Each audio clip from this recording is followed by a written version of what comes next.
जय श्री कृष्ण। आज हम श्रीमद् भागवत रहस्य पहला स्कंद का अध्याय नंबर 7 करेंगे। भगवान के 24 अवतार। श्री गणेशाय नमः। ओम नमो भगवते वासुदेवाय। श्री कृष्ण शरणम मम। आज की कथा बताएगी भगवान के 24 अवतार। हम सबको ये पता है कि भगवान ने अवतार लिए, उसकी क्या कथा है, किसके लिए लिया, किसका विनाश करा और किसका उद्धार किया। लेकिन ये 24 अवतार हमको क्या ज्ञान देते हैं, किस चीज़ के प्रतीक हैं, हम इस अध्याय में वो बताया गया। भगवान के प्रति प्रेम बढ़ाना है तो भगवान के अवतारों की कथा सुनो। धर्म की स्थापना करने और जीव का उद्धार करने के लिए परमात्मा अवतार धारण करते हैं। ठाकुर जी का अवतार तुम्हारे घर मन शरीर में होना चाहिए, मंदिर में नहीं।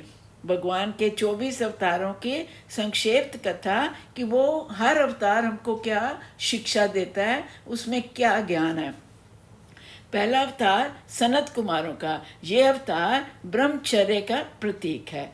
दूसरा अवतार वराह अर्थात श्रेष्ठ दिवस कौन सा होता है? जिस दिन सत्कर्म हो वही दिन श्रेष्ठ होता है। सत्कर्म में लोग विघ्न डालते हैं, इसे संतोष से मारो। वराह अवतार संतोष का अवतार है। ये हमको संतोष की शिक्षा देता है कि संतोष रखो, प्रभु जिस अवस्था में रखें उसी में संतोष करो। नारद जी का अवतार, ये भक्ति का अवतार है। नारद भक्ति के आचार्य हैं।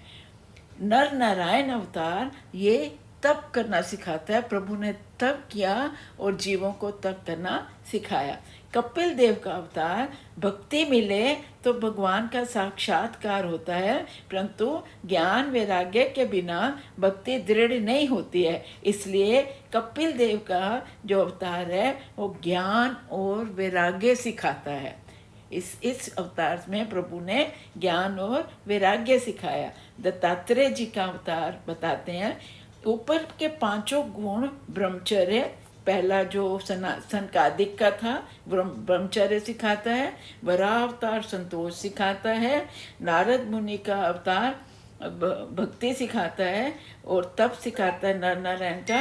कपिल देव का अवतार जो है वो हमको ज्ञान और वैराग्य सिखाता है। अब दत्तात्रेय जी का जो अवतार है वो बताते हैं 5 गुण ऊपर के आप में आएंगे तो आप गुणातीत हो जाओगे, आप अत्तरी बनोगे और भगवान तुम्हारे घर आएंगे। ये है दत्तात्रेय जी का अवतार जो हमको सिखाता है। 7वां यज्ञ अवतार हमको, इसके पास 5 अवतार हुए। ये जो ऊपर हमने 6 अवतार पढ़े, सनत कुमारों का, वराह, नारद जी, नर नारायण, कपिल देव, दत्तात्रेय जी, ये 6 अवतार ब्राह्मणों के लिए हैं। इसके बाद में यज्ञ अवतार, ऋषभ देव अवतार, पृथु राजा का और मत्स्य अवतार, ये जो 4 अवतार हैं ये क्षत्रियों के लिए बताए हैं प्रभु ने। ये अवतार क्षत्रियों के लिए हैं।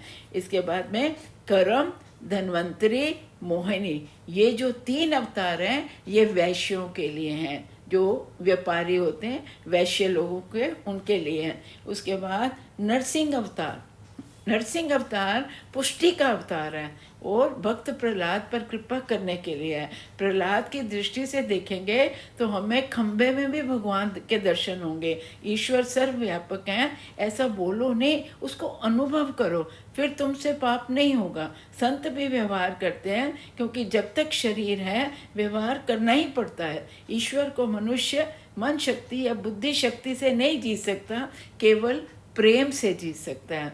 यशोदा के प्रेम के सामने कृष्ण दुर्बल बनते हैं और बंध जाते हैं। प्रेम के सामने शक्ति दुर्बल बनती है। आप भी परमात्मा से खूब प्रेम बढ़ाओ, वह दुर्बल होकर आपके पास भी आएंगे। उसके बाद में वामन अवतार पूर्ण निष्काम अवतार है, जिससे ऊपर भक्ति की नीति का छत्र धर्म का कवच है, उसे भगवान भी नहीं मार सकते। परमात्मा बड़े हैं तब भी वह बलि राजा के पास छोटे रूप वामन अवतार में जाते हैं और वो पृथ्वी का दान मांगते हैं। परशुराम अवतार आवेश का अवतार है। व्यास अवतार ज्ञान का अवतार है। राम का अवतार मर्यादा पुरुषोत्तम का अवतार है। जय श्री कृष्ण। यहीं विश्राम देंगे।